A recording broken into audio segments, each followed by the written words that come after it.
हाय, good evening everybody. जहाँ कल छोड़ा था वहीं से शुरू करता हूँ अभी। थ्योरी कराऊंगा। जो क्वेश्चंस दिए थे वो एक बार टच कर लेता हूँ, ब्रीफली बता देता हूँ एक क्वेश्चन दोनों में से। और जो आईआईटी वाला क्वेश्चन था 5 नंबर का, वो मैं एंड में उठाऊंगा। तो what I am planning to do is we will keep covering the theory and जो क्वेश्चंस मैं देता जा रहा हूँ, जो ऐसे क्वेश्चंस हैं जो कंसेप्ट से रिलेटेड हैं, मतलब जो हमको साथ साथ कंसेप्ट को समझने में मदद करेंगे, उनको तो हम साथ साथ कर लेंगे। अदरवाइज ऐसे जो क्वेश्चंस हैं जो थोड़े से बिग, मतलब बड़े क्वेश्चन है आईआईटी वाले, वो मैं एंड में उठाऊंगा एक बार थ्योरी खत्म करने के बाद। तो we will do all the questions IIT वाले जो हैं एंड में, जब ये खत्म हो जाएगी थ्योरी। और आईआईटी वाली किताब से तुम लोग क्वेश्चंस धीरे धीरे करना अटेम्प्ट कर सकते हो, specially with the objective questions. जैसे जैसे थ्योरी खत्म होती जाएगी वैसे वैसे you can proceed solve the question. Better रहेगा एक बार कंसेप्ट समझ के अच्छे से, जो भी मैं करा रहा हूँ क्लास में, चाहे वीडियो दोबारा एक बार रिवाइज कर लेना। उसके बाद you can refer what ever notes you have, या तो इनका जो मटेरियल आया सीएसएल का वो देख सकते हो, नहीं तो कोई भी किताब हो, अरियंत की हो या कोई और हो, वो चेक कर सकते हो। एक बार तुम्हारी थ्योरी क्लियर हो जाए, then you should try some JEE Main question जो आए हुए हैं पास्ट में, and then you should get go to previous year questions of IIT advance. So that should be the strategy. So I guess all the students are here, so I am starting now. So I am starting. I am sharing the screen. Good morning everybody. जिनका ये message आया हुआ है, good afternoon everybody. ठीक है, तो let's start and let's start from where we left the last time. जो question दिए थे वहां से शुरू करते हैं। हमने कल की क्लास में कुछ चीजें देखी थी, जिसमें एक दो चीजें काफी इंपॉर्टेंट थी एक तरीके से। उसमें पहली चीज जो इंपॉर्टेंट थी, पैरामेट्रिक फॉर्म, वो काफी इंपॉर्टेंट थी। मैंने दो क्वेश्चन दिए थे पैरामेट्रिक फॉर्म से रिलेटेड। एक तो मैंने क्लास में ही दिया था सिंपल सा, और एक मैंने आईआईटी 93 5 मार्क्स का ग्रुप पे भेज दिया था जब बच्चों ने पूछा था। तो वो वाला तुम लोग ट्राई कर लेना, तो सोल्यूशन किताब में मिल जाएगा, वरना मैं उसे एंड में एक बार टच कर लूंगा। जो क्वेश्चन मैंने क्लास में दिया था, आई डोंट नो वेदर तुम लोगों ने ट्राई किया है कि नहीं किया है, लेकिन एक बार उसको रिवाइज कर लेते हैं, क्योंकि वो कंसेप्चुअल क्वेश्चन है, तो उससे हमें समझने में मदद होगी पैरामेट्रिक फॉर्म। जो चीज इंपॉर्टेंट है रखने के लिए, इसको सब लोग माइंड में रखना, ये इंपॉर्टेंट चीज है। पैरामेट्रिक फॉर्म, ऑडियो बंद कर दो, जो भी बच्चा अपना ऑडियो बंद कर दो, आवाज डिस्टर्ब हो रही है। पैरामेट्रिक फॉर्म जो है, generally we use this form whenever we have to deal with distances on a line. इसको याद रखना, whenever we have to deal with distances on a line. इसके लिए हमको दो चीजें चाहिए होती है पैरामेट्रिक फॉर्म में। फंडा ये होता है कि कोई भी लाइन, रिवाइज करा रहा हूँ एक बार, अगर x1 y1 से पास कर रही है और अगर इसका एंगल थीटा है, मतलब स्लोप इसका हमको पता है, अगर तो any point on this line, any point on this line at a distance of r from our given point p can be written as, let's say this is x comma y, can be written as x is equal to x1 plus r cos theta, x is equal to x1 plus r cos theta, and similarly y is equal to y1 minus, sorry, plus y1 plus r sin theta. So this is something that is valid for all the points. So you keep varying r and you can keep on getting different points on the line. जो parametric form को लिखने का तरीका होता है वो ये होता है। यही चीज 3D में भी आती है, जो हम 3D में जाएंगे तो 3D में भी इसी टाइप की चीज आएगी। तो ये पैरामेट्रिक फॉर्म है, इंपॉर्टेंट फॉर्म है, ठीक है। इसमें आर पैरामीटर है। पैरामीटर मतलब ऐसा वेरिएबल, ऐसा वेरिएबल जो चेंज होता जाता है। That's why we are calling it variable, क्योंकि ये चेंज होता रहता है। डिफरेंट वैल्यूज ऑफ आर के लिए आपको डिफरेंट पॉइंट्स मिल जाएंगे लाइन पे। r1 के लिए मिल जाएगा, r2 के लिए मिल जाएगा, तो डिफरेंट लाइन, डिफरेंट पॉइंट्स आ जाएंगे एक ही लाइन पे, डिफरेंट वैल्यूज ऑफ आर के लिए। उसको ध्यान रखना, जो मैंने कल कहा था, अगर कोई कहता है कि there is a point at a distance of 2 units from P, so then there will be 2 points. One will be on the front side and one will be on the negative side. तो एक के लिए हो जाएगा r equal to 2, एक के लिए हो जाएगा r equal to -2। तो इस चीज को ध्यान रखना कि एक ही डिस्टेंस के लिए 2 पॉइंट आ जाएंगे। किसी को पूछना तो नहीं है कुछ पैरामेट्रिक फॉर्म में? No sir. ठीक है, तो now we proceed with the question which I gave you yesterday for practice. Find the direction in which a line must be drawn from the point 1, 2. Find the direction in which a line must be drawn from the point 1, 2 such that its point of intersection with the line x plus y equal to 4 may be at a distance of √6/3 from 1, 2. तो 1, 2 से एक line बनानी है। किस direction में बनानी है ये हमको बताना है, और लाइन इस तरीके से बनानी है कि वो जो लाइन है जहाँ पे x plus y equal to 4 को मिलेगी, उस पॉइंट का, जहाँ पे मिल रही है उस पॉइंट का डिस्टेंस 1, 2 से √6/3 होगा। ये दिया हुआ है। किसी ने ट्राई किया ये क्वेश्चन बाय द वे? अगर ट्राई किया अब तक तो Yes sir. Sin inverse 2√6 plus minus √8/8 आ रहा है। 2√6 plus minus √8/8। Yes sir. Sir मेरा 15 डिग्री आ रहा है विद एक्स एक्सिस। हाँ बिल्कुल सही है बेटा, 15 डिग्री बिल्कुल सही है। लेकिन बच्चे एक और आंसर आएगा, 15 डिग्री नहीं आएगा, 15 डिग्री भी आएगा और 75 डिग्री भी आएगा। तो ये चेक कर लेना, जिसका भी आंसर आ रहा है एक बार चेक कर लेना कि ये वही है क्या 215 मतलब 15 डिग्री। यस सर, यही आ रहा है। 15 डिग्री आ रहा है। 10, 15 और 1075 की वैल्यू देख लेना, यही वाली वैल्यू है जो यहाँ दे रखी है, मेरे ख्याल से नहीं है, बाकी चेक कर लेना एक बार। ये आंसर होगा इसका, मैं इसको सॉल्व कर रहा हूँ, तो सब लोग एक बार देख लेना कैसे सॉल्व करना है इस वाले क्वेश्चन को। ये आंसर आएगा इसका, ये वाला, ठीक है। Let me solve this question. तो बेटा इसमें हमको दे रखा है, क्वेश्चन समझ लो पहले ध्यान से, कुछ बच्चों को अगर ना समझ में आया, और कुछ बच्चों ने हो सकता है ना ट्राई किया हो। ट्राई नहीं किया तो कोई बात नहीं, एक बार कंसेप्ट का ही पार्ट है ये, तो इसको एक बार देख लो। लाइन जो दे रखी है वो दे रखी है x + y = 4। तो ये जो लाइन है इसका स्लोप कितना है, -1। कैसे पता चलेगा, y = mx + c की फॉर्म में लिख लो, जैसे भी देख लो। स्लोप -1 है और ये पास कर रही है 4,0 से और 0,4 से। तो ये 4,0 ले लो, यहाँ पे 0,4 हो जाएगा। तो ये हमारी ऐसे करके लाइन बन जाएगी, ये स्ट्रेट लाइन दे रखी है हमको। क्वेश्चन कह रहा है कि पॉइंट है 1,2, तो 1,2 मान लो यहाँ पे है, ये पॉइंट है 1,2। तो क्वेश्चन कहता है कि 1,2 से हम किस डायरेक्शन में लाइन बनाए इस तरीके से कि उस लाइन का जो मीटिंग पॉइंट होगा x + y = 4 के साथ, that will be at a distance of √6/3 from P। ये क्वेश्चन है। तो मान लो मैंने ऐसे करके लाइन बनाई, ऐसे करके मान लो, तो ये जो लाइन है, ये जो डिस्टेंस है, ये कितना दे रखा है, √6/3। कि ये लाइन हम किस एंगल पे बनाए, मान लो इसका एंगल मैं थीटा ले रहा हूँ, ये थीटा एंगल लिया मैंने, तो थीटा पे मैंने लाइन बनाई है, इस तरीके से बनाई है कि उसका जो पॉइंट ऑफ इंटरसेक्शन है, लेट्स से PD, तो जो PD है उसकी लेंथ कितनी दे रखी है, √6/3। ये क्वेश्चन था, तो हमको थीटा पता करना है। तो हम क्या कह सकते हैं, हम कह सकते हैं कि ये जो लाइन है PD, इस लाइन पे कोई भी पॉइंट, क्योंकि हमको ये पता है कि ये जो लाइन है PD जो है एक पॉइंट से पास कर रही है 1,2 से, और इसका मैंने एक्स एक्सिस का एंगल ले लिया थीटा। तो इस लाइन के ऊपर कोई भी पॉइंट मैं क्या ले सकता हूँ, मैं ले सकता हूँ 1 + r cos theta 2 + r sin theta. ये पैरामेट्रिक फॉर्म है, ध्यान रखना। पैरामेट्रिक फॉर्म हम हमेशा तब यूज करते हैं whenever we have to deal with distances on a line. जैसे इस क्वेश्चन में डिस्टेंस दे रखा है कि √6/3 होगा उस पॉइंट से P से। सबको क्लियर है जो मैं कर रहा हूँ? Yes sir. यस तो अब क्या करें, तो ये जो पॉइंट है 1 + r cos थीटा और 2 + r sin थीटा, ये इस लाइन के ऊपर कोई भी पॉइंट है PD के ऊपर, कहीं पे भी हो सकता है ये, depending on the value of r। अब क्वेश्चन क्या कह रहा है, क्वेश्चन कह रहा है कि अगर r की वैल्यू √6/3 हो गई, अगर r की वैल्यू √6/3 हो गई, तो ये जो पॉइंट है किस पे लाई करेगा, x + y = 4 पे। ये चीज क्लियर है, क्योंकि ये पॉइंट r = √6/3 लेते ही इस वाली लाइन पे D आ जाएगा, तो D जो है वो लाइन कर रहा है x + y = 4 पे। क्लियर है ये चीज सबको? Yes sir. Yes sir. ठीक है, बस हो गया। अब तुम क्या करो, इस पॉइंट को ले लो। तो इस लाइन पे मैंने एक पॉइंट लिया, r की वैल्यू डाल दी √6/3, तो वो पॉइंट हो गया मेरा 1 + √6/3 cos थीटा, 2 + √6/3 sin थीटा। ये बन गया पॉइंट। अब क्वेश्चन के हिसाब से ये वाला जो पॉइंट है, ये इस वाली इक्वेशन को सेटिस्फाई कर रहा है, x + y = 4। पुट कर दो, तो हम पुट करेंगे तो ये आएगा 1 + √6/3 cos theta 2 + √6/3 sin theta will be equal to 4। ये बन जाएगा। तो जब तुम इसको थोड़ा सा और मैनिपुलेट करोगे तो ये बनेगा sin थीटा + cos थीटा = 3/√6। ये आ जाएगा बच्चों, ठीक है। 3/√6 इज नथिंग बट √3/√2। ये हो जाएगा √3/√2। इसको कैसे सॉल्व करेंगे, √2 से मल्टीप्लाई कर दो, √2 से डिवाइड कर दो, तो जो LHS है वो बन जाएगी √2 cos ऑफ थीटा -π/4। ये बेसिक फॉर्मूले याद रखना, ट्रिग्नोमेट्री के, इनमें मत गड़बड़ करना कि यहाँ से यहाँ आने में सोचना पड़ रहा है 2 बार। बेसिक चीजें जो है वो ध्यान में होनी चाहिए ट्रिग्नोमेट्री की, और बाकी जो बेसिक फॉर्मूले हैं। तो this will be equal to √3/√2।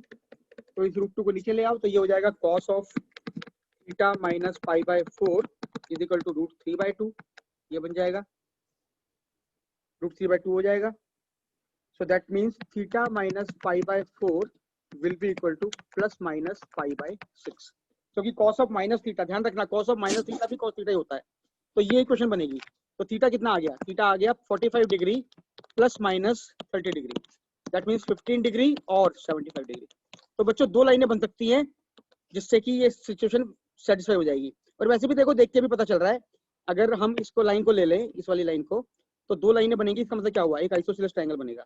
तो हुआ क्या, एक लाइन ऐसे करके जाएगी 75 डिग्री पे, और एक लाइन ऐसे करके जाएगी 15 डिग्री पे। ये 15 डिग्री हो जाएगा छोटे वाला, बड़े वाला 75 हो जाएगा। ये बन जाएगा आइसोसेलेस ट्रायंगल। इन दोनों की लेंथ हो जाएगी √6/3। इसका मतलब है आप पॉइंट P से 2 लाइनें ड्रॉ कर सकते हो, अलग अलग 2 ओरिएंटेशन में, एक 15 डिग्री में और एक 75 डिग्री में, इस तरीके से कि वो जो है x + y = 4 को √6/3 के डिस्टेंस पे काटेंगी। क्लियर है ये concept? Yes, sir. Yes, sir. बता दूं इसको जो लिखा हुआ है बोर्ड पे? Yes. ठीक है, तो ये उन सब के लिए जिन्होंने ट्राई किया, जिनका आंसर सही Yes, आया। sir. सर हाँ बोलो। सर इसको अगर हम बिना पैरामीट्रिक के करते हाँ तो जैसे हमने वो माना एच को जो भी हमारा पॉइंट लाइन पे लाई कर उसको अगर हम एच कॉमा के मानते ठीक है, तो मैं उसकी फिर पी से डिस्टेंस फॉर्मूला से इक्वेशन बना लेता। ठीक है बेटा, बिल्कुल कर सकते हो तुम। इस पॉइंट को h कोमा k मान लो, h कोमा k का डिस्टेंस निकाल लो 1,2 से √6/3 और h कोमा k को इस पे सेटिस्फाई करा दो, h + k = 4। तो यहाँ से h और k में रिलेशन आ जाएगा, दूसरा रिलेशन आएगा डिस्टेंस फार्मूला से। दोनों को सोल्व कर लोगे, आंसर फिर भी आ जाएगा। h और k की दो वैल्यू सर आएगी। मेरा के वो आ रहा था कॉम्प्लेक्स, वो आ रहा था इमेजिनरी आ रहा है के, पता नहीं मेरा k कॉम्प्लेक्स आ रहा है बेटा। मैं ट्राई कर लूंगा एक बार, मेरे ख्याल से कुछ उसमें गड़बड़ होगी कैलकुलेशन में, ऐसा होना नहीं चाहिए। कंसेप्ट सही है। तुम एक काम करना, उसकी फोटो खींच के मुझे भेज देना व्हाट्सएप पे, मैं चेक कर लूंगा कहाँ पे गड़बड़ हो रही है उसमें। Okay sir. ठीक है, चलो आगे बढ़ो यहाँ से। Yes, sir. ठीक है, तो बच्चों एक और क्वेश्चन था जो कि IIT 93 का 5 नंबर का था। वो क्वेश्चन थोड़ा सा लेंदी है, अच्छा क्वेश्चन है, और तुम सब लोग ट्राई कर लेना उसको, मैं एंड में उसको ले लूंगा। अब मैं आगे बढ़ रहा हूँ दूसरे कंसेप्ट पे। नेक्स्ट टॉपिक, छोटे छोटे टॉपिक्स है स्ट्रेट लाइन में, एक एक करके आते जाएंगे, हम कवर करते जाएंगे। Next is we will find the equation. इसको समझ लेना, बहुत इंपॉर्टेंट है। इंपॉर्टेंट नहीं है मतलब ये ना, ये वाला जो मेथड है जो हम अभी करेंगे, इससे क्या होगा, बहुत मुश्किल क्वेश्चन भी सिंपली हो जाता है बिना सॉल्व किए। तो एक बार इसको समझ लेना अच्छे से। टॉपिक हेडिंग लिख रहा हूँ, straight line that makes a given angle। एक स्ट्रेट लाइन की इक्वेशन निकालनी है that makes a given angle with a given line, that makes a given angle with a given line and passes through a given point, passes through a given point। इसको पहले concept को समझ लेते हैं अच्छे से, उसके बाद इसका एक एप्लीकेशन देख लेंगे छोटा सा। दो तरीके से समझ सकते हैं इस चीज को, मैं तुमको दो तरीके से समझा देता हूँ। सपोज करो एक लाइन है y = mx, mx + c, कुछ भी ले लेते हैं, लेट्स से ऐसे ले लेते हैं। देख कुछ बच्चे मैसेज भेज रहे हैं, देख लेता हूँ क्या भेज रहे हैं। 15 डिग्री 75 डिग्री, हाँ तुम्हारा आंसर सही है सबका।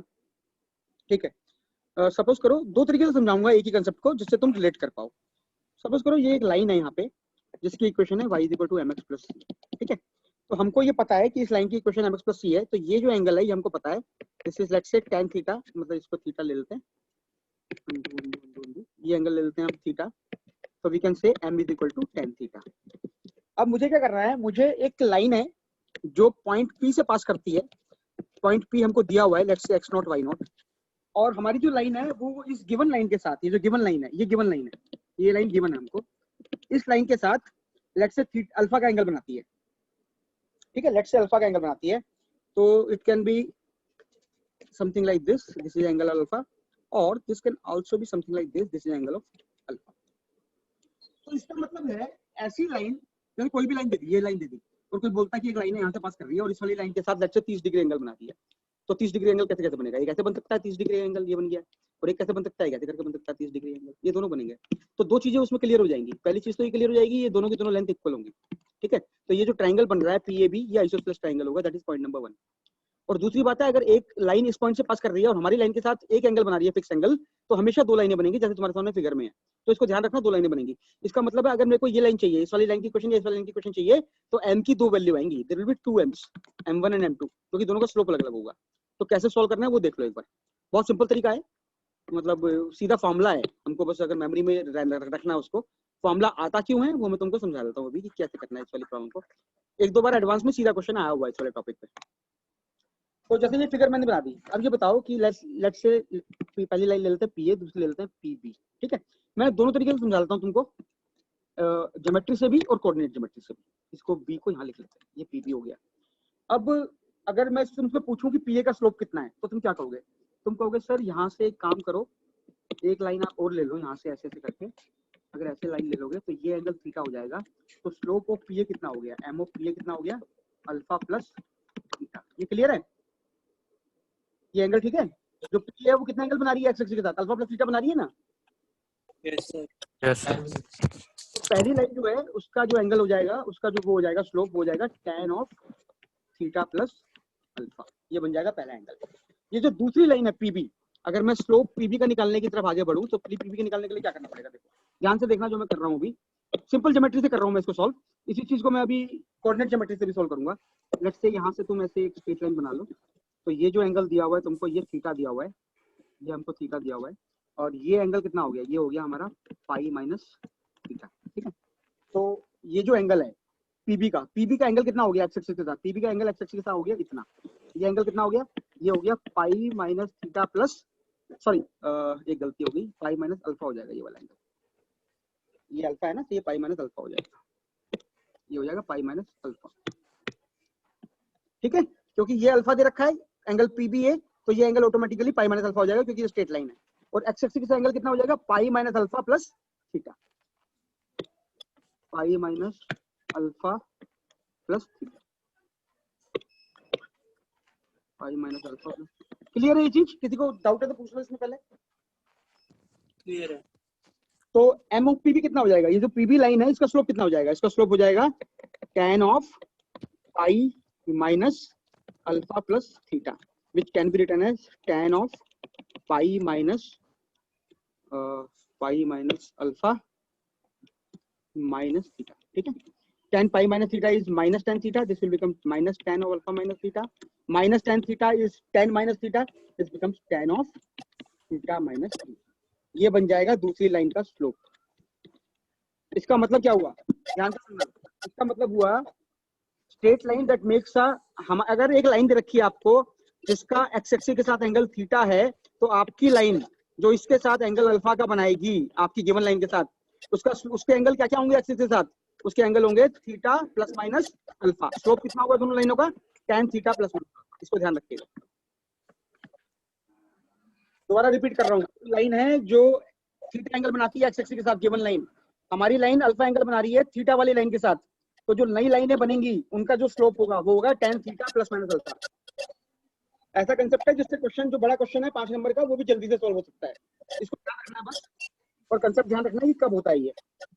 एक लाइन एंगल बना रही है थीटा के एक्स एक्सिस के साथ, दूसरी लाइन जो एक पी से पास कर रही है और हमारी लाइन के साथ अल्फा का एंगल बना रही है, तो जो दोनों लाइनें आएंगी उनका स्लोप होगा tan of theta plus minus alpha. ये कंसेप्ट है बस। क्लियर है सबको ये चीज? Yes sir. Yes, sir. ठीक है। अब बच्चों मैं क्या करूंगा, मैं इसी कंसेप्ट को एक और तरीके से प्रूव करता हूँ कि वो कैसे होगा। मैं इसको यहाँ से हटा देता हूँ और इसी चीज को दोबारा प्रूव कर देता हूँ। सर एक मिनट लिख लिया। हाँ लिख लो बेटा, लिख लो, इंपॉर्टेंट है ये, लिख लो इसको।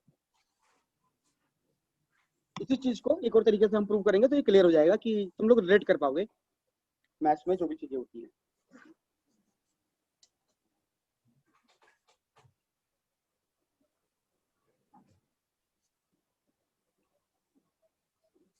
मैं जो बुक रेफर कर रहा हूँ वो अरिहंत की किताब आया करती थी पहले, एसके गोयल, कोऑर्डिनेट ज्योमेट्री की, तो मैं वहां से रेफर कर रहा हूँ। अब मेरे ख्याल से अमितम अग्रवाल हैं जो लिखते हैं अरिहंत के लिए, तो देख लेना अगर किताब मिल सकती है तो, नहीं तो कोई भी अच्छी कोचिंग के नोट्स जो है वो चल जाएंगे। I don't think that should be an issue. मिटा दूं इसको, चलूं आगे? Yes sir. ठीक है, तो मैं एक काम करता हूँ, मैं इसी कंसेप्ट को एक और तरीके से तुम लोगों को प्रूव कर देता हूँ तुम्हारे सामने, जिससे तुम इसको रिलेट कर पाओ कि जो नई लाइनें बनेंगी उनका जो स्लोप होगा वो होगा tan theta plus minus alpha. अगर हमारी जो गिवन लाइन है उसका स्लोप है थीटा, और जो हमारी जो नई लाइन है वो कितना एंगल बना रही है थीटा वाली लाइन के साथ? अल्फा का एंगल बना रही है, तो tan theta plus minus alpha हो जाएगा। तो मैं यहाँ पे लिख रहा हूँ slope of PA and slope of PB will be equal to tan of theta plus minus alpha. इसी चीज को दूसरे तरीके से देखो। सपोज करो ये लाइन है, ठीक है, इस लाइन का एक्स एक्सिस के साथ एंगल है थीटा, इसका मतलब इसका स्लोप हो गया tan theta, m is equal to tan theta.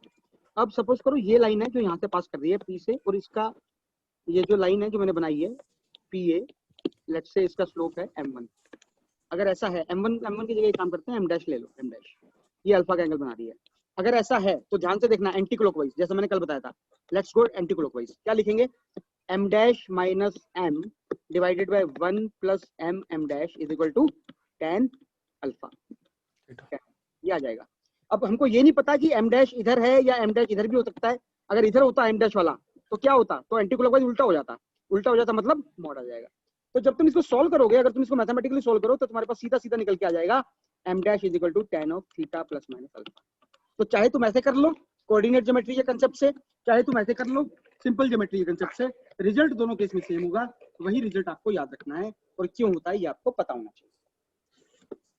Clear है ये चीज? Yes sir. लिख लो, मैं रुक रहा हूँ 1 मिनट, फिर आगे बढ़ते हैं यहाँ से। एक छोटा सा एग्जांपल लूंगा, आईआईटी में आया था क्वेश्चन एक बार, जिसको हम लोग एक बार सॉल्व कर लेते हैं इसको यूज करके, then you will understand the utility of this method, then we can proceed. अच्छा, कल भी क्लास लूंगा मैं शाम को 5 बजे, क्योंकि स्ट्रेट लाइन थोड़ा सा बड़ा टॉपिक है, तो मैं चाह रहा हूँ कि इसकी थोड़ी थोड़ी खींच देते हैं, क्योंकि फिर पेयर ऑफ स्ट्रेट लाइन भी आएगा और उसके बाद सर्कल्स करना है। तो कल शाम को भी 5 बजे मैं क्लास लूंगा। तो क्वेश्चन जो भी देता हूँ वो एकदम तुम लोग करके रखो अपने अपने, एंड में जब क्वेश्चन है सारे डिस्कस कर लूंगा मैं करके। आईआईटी वाले क्वेश्चंस हैं एसेंशियली ज्यादातर जो करने हैं तुम लोगों को, लेकिन अगर थ्योरी करके सीधा आईआईटी के क्वेश्चन पे जाने में दिक्कत लगती है, then you can take a step by step कर सकते हो, जेईई मेन के क्वेश्चंस कर सकते हो before you go to advance questions. इसको मिटा रहा हूं मैं बच्चों स्क्रीन को, कर दूं clear? Yes sir. Yes sir. ठीक है, अब देखो एक क्वेश्चन है, क्वेश्चन कहता है कि अ vertex of an equilateral triangle is 2,3। एक इक्विलेटरल ट्रायंगल है, उसका एक वर्टेक्स है 2,3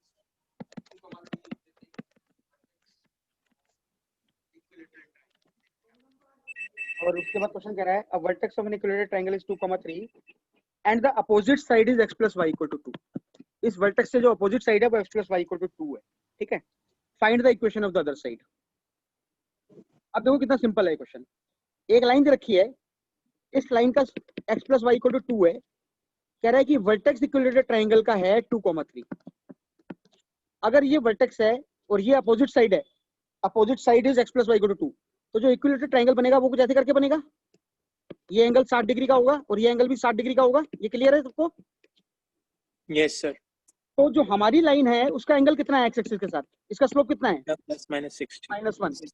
तो एंगल कितना हो गया इसका, थीटा कितना हो गया? 135। 135 डिग्री। ये सबको समझ में आ रहा है? Yes sir. तो इसका मतलब अगर थीटा 135 है तो हमारी जो लाइन बनेगी पी ए और पी बी, उनका स्लोप कितना होगा? उनका स्लोप होगा थीटा ±60 डिग्री। दैट मीन्स -135, क्योंकि थीटा तो 135 है, -135 नहीं सॉरी 135, थीटा इज 135 ±60 डिग्री, ये बनेगा हमारी लाइंस का स्लोप। क्या ये सबको क्लियर हो रहा है? Yes sir.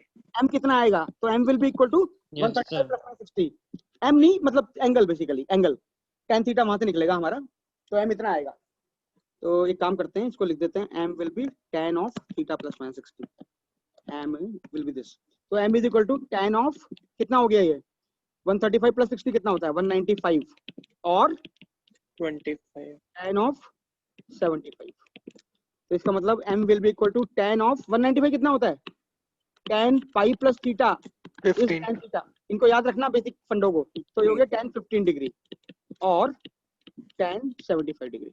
ये बनेगा हमारा नई लाइन का स्लोप। इसका मतलब नई लाइन की इक्वेशन क्या हो गई, कहां से पास कर रही है 2,3 से। इक्वेशन क्या हो गई नई लाइन की, y - 3 is equal to tan of 15 degree और 75 डिग्री इंटू x - 2। आंसर ये होंगी भैया, लाइन है खत्म। तो ये इसका इस फॉर्मूले का ये आईआईटी का क्वेश्चन है, एडवांस का क्वेश्चन है। तो इस मेथड का फायदा ये है कि तुम इतना बड़ा क्वेश्चन जिसमें तुम्हें सॉल्व करने में क्वालिटी क्वेश्चन सॉल्व करनी पड़ती है और m की 2 वैल्यू निकालनी पड़ती, वो तुम सीधा कर सकते हो अगर तुम्हें कंसेप्ट याद हो। अदरवाइज क्या करना पड़ता, इसको m डैश लेना पड़ता, एक इक्वेशन बनानी पड़ती एब्सोल्यूट वैल्यू वाली, ये वाली बनानी पड़ती m dash + 1 divided by 1 - m dash is equal to √3 tan 60, और इसको सॉल्व करना पड़ता क्वाड्रेटिक को। वहां से m डैश की 2 वैल्यू आती, वो जो m डैश की 2 वैल्यू आती वो यही वैल्यू होती, ये वाली और ये वाली। सबको क्लियर है ये concept? Yes sir. Yes, sir. Important है ये, फिर मैं आगे बढ़ता हूँ। चलो ठीक है, नेक्स्ट प्रोसीड।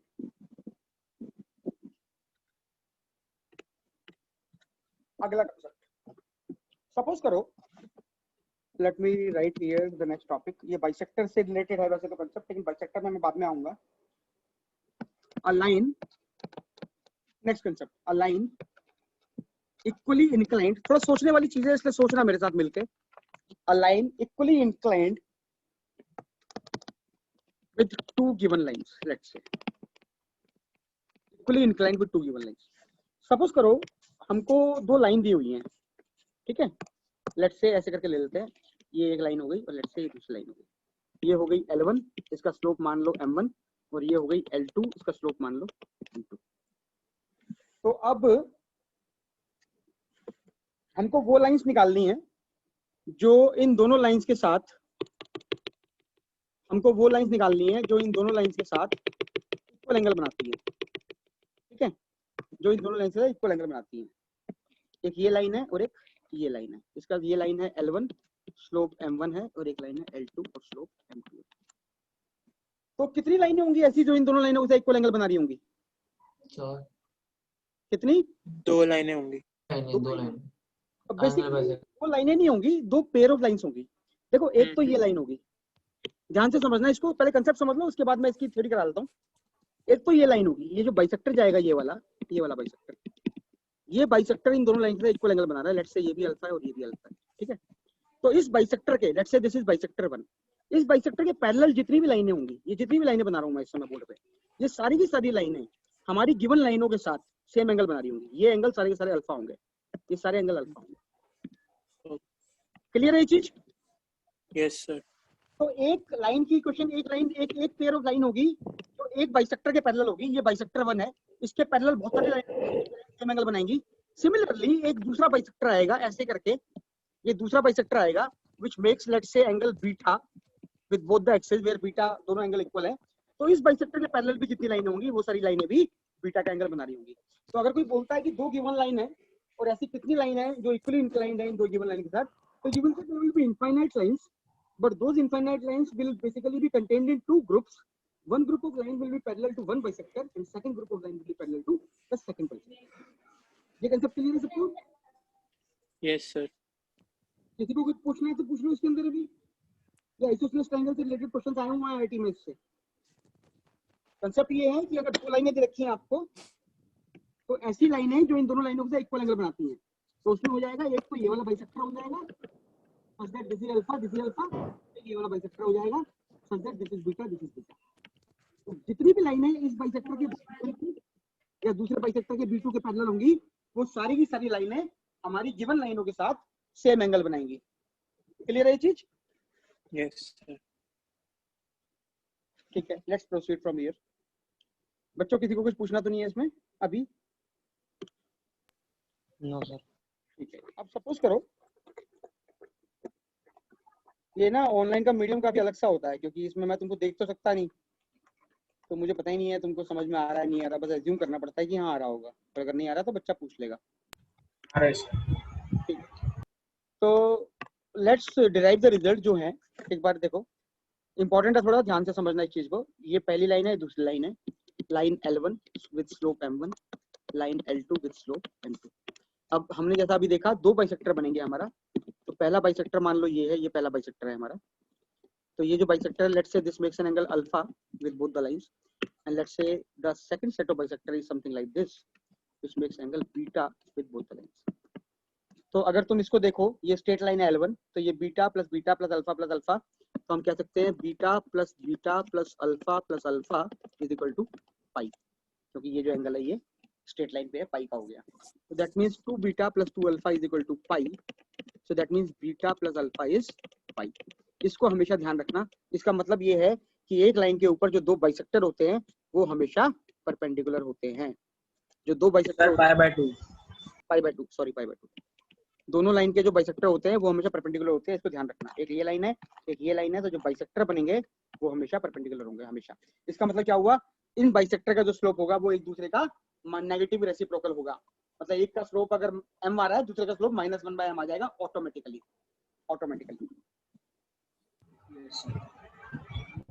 ठीक है, now I will proceed with this concept. इसको मैं आगे लेके जा रहा हूँ अभी। ये मिटा रहा हूँ मैं जो लिखा हुआ है बोर्ड पे। दोनों बाइसेक्टर परपेंडिकुलर होते हैं, इसको ध्यान रखना। छोटा सा कंसेप्ट है, आगे जरूरत पड़ती है पूरी कोऑर्डिनेट ज्योमेट्री में इन चीजों की। बच्चों ध्यान रखना, हम स्ट्रेट लाइन में जो भी करते जा रहे हैं वो पूरा सर्कल्स, कोऑर्डिनेट, कॉनिक सेक्शंस सबके लिए बहुत रेलिवेंट है, इसलिए अच्छे से कंसेप्ट को समझते हुए आगे बढ़ना। ठीक है, now let me solve this using, इसका जो कंसेप्ट है थ्योरी है वो देख लेते हैं एक बार। दो पॉसिबिलिटी है, एक पॉसिबिलिटी ये वाली है जो मैंने आपको अभी दिखाई। इस पॉसिबिलिटी में लेट्स से लाल रंग से बना लेते हैं बाइसेक्टर को। इसका स्लोप m1 दे रखा है, इसका स्लोप m2 दे रखा है, हमारी लाइन का स्लोप मान लो m। सिमिलरली एक दूसरी पॉसिबिलिटी एग्जिस्ट करेगी। दूसरी पॉसिबिलिटी में मैं दोनों पॉसिबिलिटी जानबूझ के दिखा रहा हूँ तुम्हारे सामने ताकि तुम लोगों को कंसेप्ट समझ में आ जाए। लेट्स से इसका स्लोप मान लेते हैं m डैश, ये हो गया हमारा m2 इसका स्लोप, और इसका स्लोप था m1। ठीक है, दो तरीके से है। तो ये वाला जो एंगल है ये एंगल इसके इक्वल है, और ये जो एंगल है ये एंगल इसके इक्वल। ये दो चीजें हमको दे रखी है। कोई बच्चा कुछ पूछ रहा है, एक बार देख लेता हूँ क्या पूछ रहा है बच्चा। Sir your voice is buffering. हाँ बेटा, वो इंटरनेट कनेक्शन के कारण होता है। कभी भी ऐसा हो तो you guys can go back to the video and check it. थोड़ा सा इशू तो है ही इंटरनेट में। मेरा इंटरनेट तो काफी फास्ट चलता है, 4G वो पता नहीं क्या है ये, मतलब कुछ वाईफाई है। आप लोग भी अपना इंटरनेट ठीक करा लेना। किसी के भी इंटरनेट में प्रॉब्लम होगी तो वो दिक्कत आएगी देखने में। ठीक है बच्चों, तो बच्चों ये दो पॉसिबिलिटी एग्जिस्ट करती हैं। जैसा कि हमने अभी अभी देखा, m जो है वो -1/m डैश होना जरूरी है। ठीक है, क्योंकि दोनों के दोनों परपेंडिकुलर, दोनों के दोनों जो बाइसेक्टर है वो हमेशा परपेंडिकुलर होंगे। ये क्लियर है सबको? अब क्वेश्चन आता है कि m डैश निकालना कैसे है। तो बच्चों क्वेश्चन बनानी है, एक ही क्वेश्चन बनानी है, वो क्वाड्रेटिक बनेगी। वहां से m और m डैश दोनों की वैल्यू आ जाएगी इकट्ठे। ठीक है, अलग अलग लिखने की जरूरत नहीं है, मैं आपको समझा देता हूँ। देखो सपोज करो ये वाली फिगर मैं नोट करूं, फिगर ए। अगर मैं फिगर ए पे जाऊं तो एंटी क्लॉकवाइज हमने क्या कर रखा है, अपनी अंडरस्टैंडिंग एंटी क्लॉकवाइज जाएंगे हम, तो हमको साइन की जरूरत नहीं पड़ेगी। अगर मैं एंटी क्लॉकवाइज जा रहा हूं तो ये वाला जो एंगल है, ये वाला एंगल जहां मेरा पेन है इस समय, इसको लिखने के लिए मैं क्या करूंगा, फाइनल माइनस इनिशियल, मतलब m2 माइनस m। तो मैं कह सकता हूं tan alpha is equal to, अगर ये एंगल अल्फा है, tan alpha is equal to m2 minus m divided by 1 plus m2। This tan alpha will also be equal to, नीचे से देखोगे तो क्या आएगा, m minus m1 divided by 1 plus m1। ये बनेगी इक्वेशन। सिमिलरली अगर तुम इस वाले में देखो, दूसरी फिगर में, मैं तुमको ये बता रहा हूँ कि दो दो फिगर बनाने की जरूरत नहीं है, एक ही फिगर से काम चल जाएगा। तो मैं कहता हूँ tan बीटा एंटी क्लॉकवाइज अगर मैं आऊंगा तो क्या कहूंगा, m1 पे पहुंचाऊं m डैश से, तो ये हो गया m1 minus m dash divided by 1 plus m1 m dash, which will be equal to, इधर देखो दूसरे वाले में देखो, यहाँ पर जहाँ मेरा पेन है इसमें, यहाँ वाले पे, यहाँ क्या होगा, m dash minus m2 1 plus m dash m2। अब अगर तुम ध्यान से देखो तो ये जो मैंने डिब्बे में डाला है ये वाला, और ये जो मैंने डिब्बे में डाला है, ये दोनों बिल्कुल सेम है, सिर्फ माइनस का अंतर है और कुछ नहीं है। ये देखो यहाँ से अगर माइनस हटा दोगे, इधर से दोनों को माइनस में कर दो तो ये वाली क्वेश्चन बन जाएगी। तो कहने का मतलब ये है कि कोई भी एक ही क्वेश्चन बना लो, ध्यान से समझना मेरी बात, इन दोनों में से कोई भी एक ही क्वेश्चन बना लो, चाहे ये बना लो चाहे ये बना लो, उसको सॉल्व कर लो तो m और m डैश दोनों की वैल्यू एक ही बारी में निकल जाएगी, क्योंकि ये इक्वेशन बनेगी quadratic. This will be a quadratic equation in m, quadratic in m। जब इसको तुम सॉल्व करोगे तो इसके दो रूट आएंगे, m1 और m, मतलब m और m डैश, वो इस तरीके के होंगे कि m into m dash will be equal to -1, इस तरीके के होंगे वो, क्योंकि दोनों बाइसेक्टर आ जाएंगे एक ही इक्वेशन से। दोनों बाइसेक्टर का स्लोप निकालने के लिए, m और m डैश को निकालने के लिए आपको इन इक्वेशंस को अलग अलग सॉल्व करने की जरूरत नहीं है। किसी भी एक इक्वेशन को सॉल्व कर लोगे तो दोनों की वैल्यू आ जाएगी, क्योंकि दोनों इक्वेशन सेम है। क्वाड्रेटिक बनेगी m डैश में या m में, जो भी आप वेरिएबल ले रहे हो, उस क्वाड्रेटिक के दो रूट आ जाएंगे। ये जो मैंने कंसेप्ट बताया है, क्या ये सबको क्लियर है? Yes sir. Yes sir. पूछना है तो पूछ लो बच्चों, बहुत छोटे छोटे कंसेप्ट लग रहे होंगे देखने में, लेकिन मेरी बात ध्यान रखना, इंपॉर्टेंट है, और इन्हीं को कंबाइन करके सारे के सारे क्वेश्चन बन जाते हैं IIT के और बाकी एग्जाम्स के। तो कभी भी हमको अगर कोई देता है कि भाई ये आइसोसेलेस ट्रायंगल से रिलेटेड क्वेश्चंस में काफी आता है, क्योंकि अगर आप ध्यान से देखो, ये लाइन दे दी, ये लाइन दे दी, ठीक है। अब ऐसी लाइन जो दोनों लाइन का इक्वल एंगल बना रही है, ये वाली जो लाइन है किसके पैरेलल होगी, इस वाले बाइसेक्टर के। तो ये जो लाइन है अगर ये इक्वल एंगल बना रही है तो ये जो ट्रायंगल बनेगा ये क्या बनेगा, आइसोसेलेस ट्रायंगल बनेगा, ये बनेगा, ये बनेगा आइसोसेलेस ट्रायंगल। ये जो लेंथ है ये इसके इक्वल हो जाएगी। सर एक मिनट रिपीट कर दो, आपकी आवाज नहीं आई बिल्कुल भी। आइसोसेलेस की बात क्या बोला आपने? बेटा क्या रिपीट करना है, एंड में जो मैंने बोला वो आइसोसेलेस ट्रायंगल के बारे में। हाँ मैं ये बोल रहा हूँ, चलो मैं दोबारा बताता हूँ एक बार, इसको मिटा रहा हूँ मैं, पहले बताओ इसको मिटा दूँ, सबको क्लियर है ये? नो सर, एक मिनट ये लिखूंगी। हाँ इसको लिख लो फिर एक बार।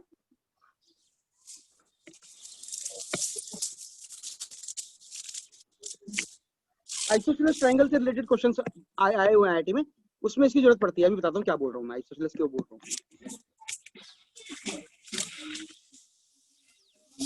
मिटा लो। ठीक है मिटा रहा हूँ मैं इसको। देखो आइसोसेलेस ट्रायंगल में जो बोल रहा था वो ये है, समझ लेना एक बार। मैं कह रहा हूँ एक लाइन ये दे रखी है, एक लाइन ये दे रखी है, ठीक है। अब अगर कोई आदमी तुमको बोलता है, भाई अपना एक बार ऑडियो बंद कर लेना। देखो अगर कोई बोलता है कि यहाँ से एक लाइन है जो इन दोनों लाइनों के साथ सेम एंगल बना रही है, तो सपोज करो ये लाइन है सेम एंगल बना रही है, ये लाइन अगर सेम एंगल बना रही है तो ये वाली जो लाइन है इस वाले बाइसेक्टर के पैरेलल होगी। ये फंडा तो क्लियर होगा सबको? Yes, ये sir. फंडा समझ ये वाली लाइन, अरे यार अपना ऑडियो बंद कर लो भाई, डिस्टर्बेंस हो रही है यार। जिसका भी ऑडियो ऑन है बंद कर लो, जब कुछ पूछना होगा ऑन कर लेना, ऑफ कर दो अभी। हाँ मैं ये बोल रहा हूँ, सपोज करो ये वाली जो लाइन है ये हमारी गिवन लाइन के साथ इक्वल एंगल बना रही है। क्योंकि ये इक्वल एंगल बना रही है तो ये बाइसेक्टर के पैरेलल होगी, ये बाइसेक्टर है। अब अगर ये इक्वल एंगल बना रही है, ये वाला एंगल इसके इक्वल है, तो ये साइड भी इसके इक्वल हो जाएगी। तो ये जो ट्रायंगल बनेगा ये ट्रायंगल आइसोसेलेस ट्रायंगल हो जाएगा ना बेसिकली, ये बोल रहा हूँ, ये ट्रायंगल आइसोसेलेस बन जाएगा। जैसे आईआईटी में एक बार क्वेश्चन आया था, तो उन्होंने क्या कहा, उन्होंने कहा कि एक लाइन है L1 और एक लाइन है L2, ठीक है। उसके बाद उन्होंने बोला कि एक पॉइंट है P, ध्यान से समझना है क्वेश्चन, अल्फा कोमा बीटा मान लो, अभी दूंगा मैं तुमको ऐसा क्वेश्चन। तो वो बोलता है कि ऐसी कितनी लाइंस होंगी जो P से पास करेंगी, ध्यान से सुनना, ऐसी कितनी लाइंस होंगी जो P से पास करेंगी। ये लाइन है L1, ये लाइन है L2, L1 और L2। क्वेश्चन ये था कि ऐसी कितनी लाइंस होंगी जो P से पास करेंगी, ये मैं P ले रहा हूँ यहाँ पे, अल्फा कोमा बीटा, जो P से पास करेंगी और L1 और L2 के साथ आइसोसेलेस ट्रायंगल बनाएंगी। ये क्वेश्चन था। तो क्या होगा आंसर? एक तो होगी ये लाइन, ये जो लाइन इस वाले बाइसेक्टर के पैरेलल होगी, ये बनेगा आइसोसेलेस ट्रायंगल। और दूसरी होगी ये लाइन, ये बनेगा आइसोसेलेस ट्रायंगल, ये वाला एंगल इसके इक्वल हो जाएगा। ये जो लाइन होगी, ये वाली लाइन ये होगी इस वाले बाइसेक्टर के पैरेलल, और ये जो लाइन होगी ये वाली, ये होगी इस वाले बाइसेक्टर के पैरेलल। क्लियर है ये चीज बच्चों? सबको क्लियर है ये कंसेप्ट? Yes, sir. बात आती है कि इस वाली लाइन की और इस वाली लाइन की इक्वेशन कैसे निकालोगे, तो तुम्हें सबसे पहले निकालना पड़ेगा बाइसेक्टर का स्लोप, इस वाले बाइसेक्टर का स्लोप और इस वाले बाइसेक्टर का स्लोप। और बाइसेक्टर का स्लोप कैसे निकालते हैं हमने अभी देखा था, ये m1 है, ये m2 है, एंटी क्लॉकवाइज करके लगा दो, यहाँ से इक्वेशन बन जाएगी m2 minus m divided by 1 plus m2 is equal to m minus m1 divided by 1 plus m1। ये बनेगी क्वाड्रेटिक। इसे सॉल्व कर लेना, m की दो वैल्यू आएंगी, एक होगा इसका स्लोप मतलब इसका स्लोप क्योंकि पैरेलल है, और एक होगा इसका स्लोप मतलब इसका slope.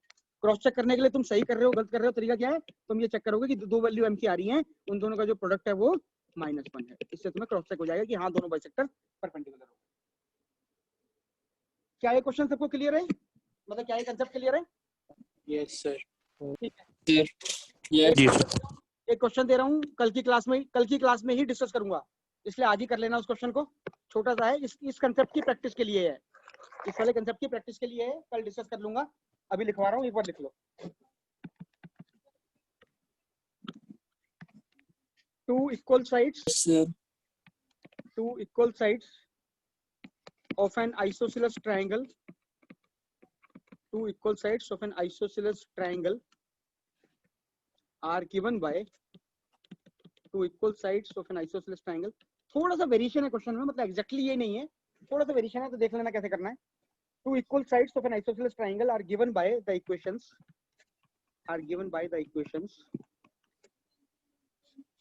7x minus y plus 3 is equal to 0, 7x minus y plus 3 is equal to 0, and x plus y minus 3 is equal to 0.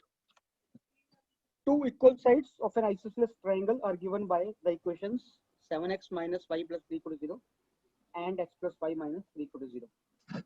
And ये आइडिया क्वेश्चन है, सिंपल है, कंसेप्ट लगाते चले जाओगे तो सिंपल होता चला जाएगा। And its third side passes through the point 1, -10। Isosceles triangle की दो साइड दे रखी है इक्वल वाली जो है, और तीसरी साइड जो है एक पर्टिकुलर पॉइंट से पास कर रही है -1, -10 से। Find the equation of third side, ये क्वेश्चन इसको निकाल लेना, कल की क्लास में डिस्कस कर लूंगा। Find the equation of third side, ठीक है, इसको लिख लो, then we will proceed to the next topic.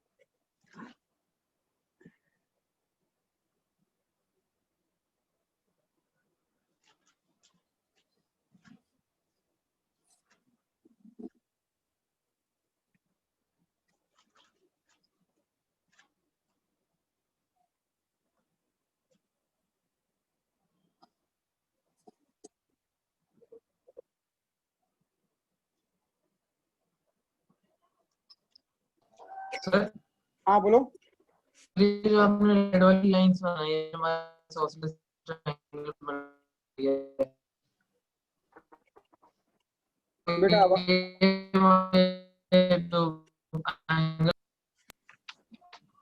बेटा आवाज क्लियर नहीं आ रही, क्या बोल रहे हो? दोबारा बोलो एक बार।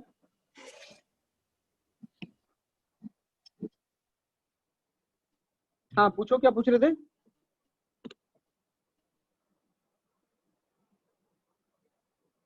हेलो, किसी को पूछना कुछ?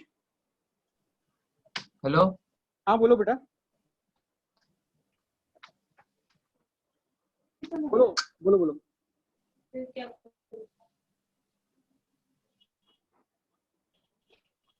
हेलो, किसी को कुछ पूछना है तो पूछो बेटा, वरना मैं आगे बढ़ता हूँ।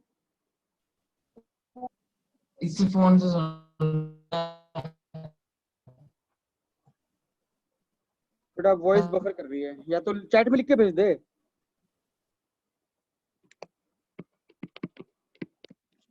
वॉइस इज नॉट क्लियर,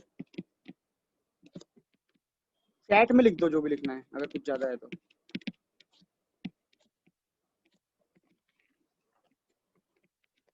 एक बार दोबारा ट्राई करो, पूछो एक बार क्या पूछ रहे हो, अगर आवाज आ गई तो बता दूंगा।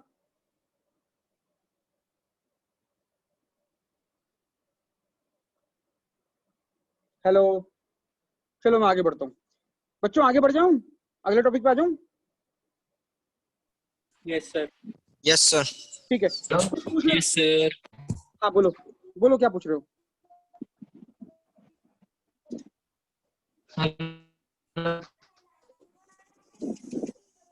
चलो मैं आगे बढ़ रहा हूँ बेटा, आवाज क्लियर नहीं है बिल्कुल भी, तो मुझे व्हाट्सएप पे चैट, बेटा आवाज क्लियर नहीं आ रही है, व्हाट्सएप पे चैट पे लिख दो या यहीं पे चैट पे लिख दो, मैं देख के रिप्लाई कर दूंगा, या मुझे कॉल कर लेना क्लास के बाद, ठीक है?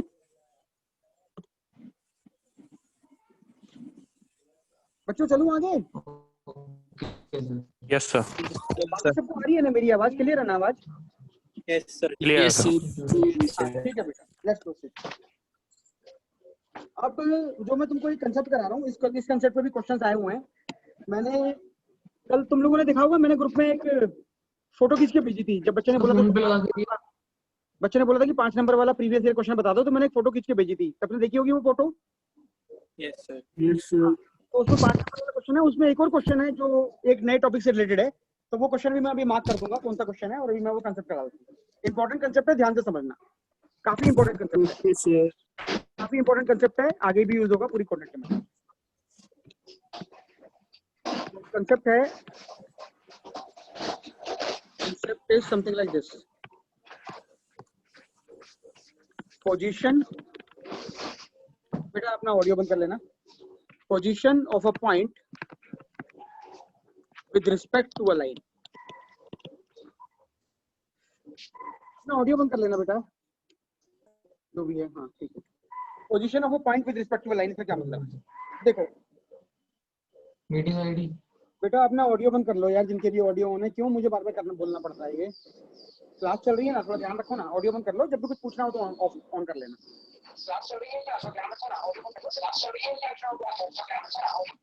बेटा अपने ऑडियो बंद कर लो, I will be forced to mute otherwise सबके ऑडियो, ठीक है? मत चलाओ ना, फिर दिक्कत होती है सब। Position of a point with respect to a line, थोड़ा इंपॉर्टेंट कंसेप्ट है। सपोज करो, एक चीज समझना, कोई भी लाइन ना, सपोज करो ये लाइन है, ठीक है? तो ये जो लाइन है ax plus by plus c equal to 0, important concept है। ये प्लेन को 3 हिस्सों में डिवाइड करती है, 3 हिस्सों में। पहला हिस्सा वो होता है जो प्लेन के इस लाइन के एक तरफ होता है, दूसरा हिस्सा प्लेन के दूसरी तरफ होता है, और एक तीसरे वो पॉइंट्स होते हैं जो इस प्लेन के ऊपर, इस लाइन के ऊपर लाई करते हैं। जैसे ये कोऑर्डिनेट प्लेन है, ये लाइन है, तो इस लाइन ने क्या किया, कोऑर्डिनेट प्लेन को 2 हिस्सों में डिवाइड कर दिया, एक हिस्सा ये वाला हो गया और एक हिस्सा ये वाला हो गया। इन हिस्सों में क्या क्या सिमिलरिटी होती है? इसमें ये सिमिलरिटी होती है कि ये जो लाइन है, इस लाइन के ऊपर जो भी पॉइंट होंगे वो सारे के सारे इस इक्वेशन को सेटिस्फाई करेंगे, तभी वो लाइन के ऊपर लाई कर रहे हैं। मतलब अगर तुम इन पॉइंट्स को इस लाइन में डालोगे तो सेटिस्फाई करेंगे। इसके अलावा अगर एरिया 1, ये जो एरिया 1 है, अगर यहाँ से तुम कोई भी पॉइंट इस लाइन पर डाल दो, कोई भी पॉइंट डाल दो, तो उसका जो भी साइन आएगा, सपोज करो ये पॉइंट है ए यहाँ पे, ठीक है, उसका कुछ साइन आएगा, तो इस एरिया में, इस साइड में जितने भी पॉइंट होंगे उन सबका साइन सेम रहेगा। और बिल्कुल उल्टा साइन आएगा इस एरिया में। क्या बोलना चाह रहा हूँ वो भी समझा देता हूँ एक बार। मैं ये बोल रहा हूँ कि सपोज करो ये टॉपिक है, हमारी हेडिंग है position of a point with respect to a line. Important है, ध्यान रखना। सपोज करो ये मेरा एक्स वाई कोऑर्डिनेट हो गया, ये लाइन ले लो x equal to y, x equal to y. x equal to y का क्या मतलब हुआ, x minus y equal to 0। ठीक है, तो इस लाइन ने क्या किया, इस लाइन ने पूरे प्लेन को दो हिस्सों में डिवाइड कर दिया। एक हो गया हिस्सा ये वाला, इस लाइन के नीचे सारे सारे पॉइंट, और एक हो गया इस लाइन से एक हो गया हिस्सा इसके ऊपर वाला, ये सारा हिस्सा। तो अगर तुम दूसरी तरफ से कोई भी पॉइंट इस लाइन में डालते हो तो उन सब का साइन सेम आएगा, और उन सब का साइन वो होगा जो 1 वाले साइन से अलग होगा। जैसे सपोज करो ये लाइन मैंने ली x minus y equal to 0। ठीक है, यहाँ पे एक पॉइंट है 1,0, मैं 1,0 को इस लाइन में डालता हूँ। 1,0 डालोगे तो क्या आएगा, 1 minus 0 is equal to 1 which is positive. ठीक है, यहाँ पे एक दूसरा पॉइंट है, सपोज करो 3,2। 3,2 डालो इस लाइन में, क्या आएगा, 3 माइनस 2 इक्वल टू 1। यहाँ पे एक पॉइंट है लेट्स से 1, माइनस 7 माइनस 2। 1, माइनस 2 डालो इसके अंदर, क्या आएगा, 1 प्लस 2 इज इक्वल टू 3। ये भी पॉजिटिव आ गया। तो इसका मतलब है ये जो लाइन है इसने इस वाले हिस्से में, इस वाले एरिया में अगर तुम कोई भी पॉइंट ले लोगे तो वो सारे के सारे पॉइंट इस लाइन के अंदर जो वैल्यू देंगे वो पॉजिटिव होगी। सिमिलरली इधर से अगर कोई भी पॉइंट ले लोगे इस लाइन में एरिया नंबर 2 से इधर से, तो वो सारे नेगेटिव हो जाएंगे। जैसे यहाँ पे एक पॉइंट होगा 0,1, तो 0,1 डालो इसके अंदर, क्या आएगा, नेगेटिव। यहाँ पे पॉइंट होगा माइनस 2,2, माइनस 2,2 डालो इसके अंदर, क्या आएगा, -2 इज इक्वल टू -4, नेगेटिव। तो कहने का मतलब ये है कि एक लाइन जो होती है वो एक प्लेन को दो हिस्सों में डिवाइड कर देती है। एक साइड के पॉइंट अगर प्लस में देंगे तुम्हें वैल्यूज, तो दूसरी साइड के जो पॉइंट होंगे वो सारे के सारे नेगेटिव में देंगे वैल्यूज। क्लियर है ये चीज? Yes sir. Yes sir. तो ये थोड़ा इंपॉर्टेंट इसलिए हो जाता है, ये थोड़ा इंपॉर्टेंट इसलिए हो जाता है क्योंकि सर्कल के अंदर और पैराबोला के अंदर बहुत सारे क्वेश्चन आए हुए हैं आईआईटी में से, कि वो सर्कल दे देगा तो सर्कल के अंदर अगर कोई भी पॉइंट होगा तो नेगेटिव देगा, सर्कल के बाहर कोई भी पॉइंट होगा तो पॉजिटिव देगा वैल्यू। ऐसी तरह पैराबोला देते हैं, तो आईआईटी वाले क्या करते हैं, पैराबोला बना देंगे, उसके अंदर एक लाइन दे देंगे और कह देंगे कि पॉइंट है a, स्क्वायर की फॉर्म में। अब ये बताओ कि वो पॉइंट इस वाली जोन में लाइक रहेगा, तो हमको क्या करना पड़ेगा, हमको देखना पड़ेगा कि जो ओरिजिन है वो इस वाली लाइन के अंदर वैल्यू डालने पे क्या देता है। सपोज करो ये लाइन है हमारी x plus y is equal to 2। ठीक है, x plus y is equal to x plus y plus 2 equal to 0 मान लो इसको लाइन, या कोई भी लाइन ले लो। x plus y equal to y को 0 डाल दोगे तो x 2 आ जाएगा, x 0 डाल दोगे तो y भी 2 आ जाएगा। कुछ भी ले लो, मतलब कुछ भी ले लो, ax plus by plus c equal to 0 ले लो इस लाइन को। तो हम इसके अंदर ओरिजिन को डाल के देखेंगे, ये ओरिजिन है, तो अगर ओरिजिन डालने पे जो साइन आ रहा है वही सारा साइन इन सारे पॉइंट्स का आना चाहिए अगर वो इस वाले एरिया में लाई कर रहे हैं। समझ में आ रहा है क्या बोल रहा हूँ मैं, ये दोबारा बताऊं?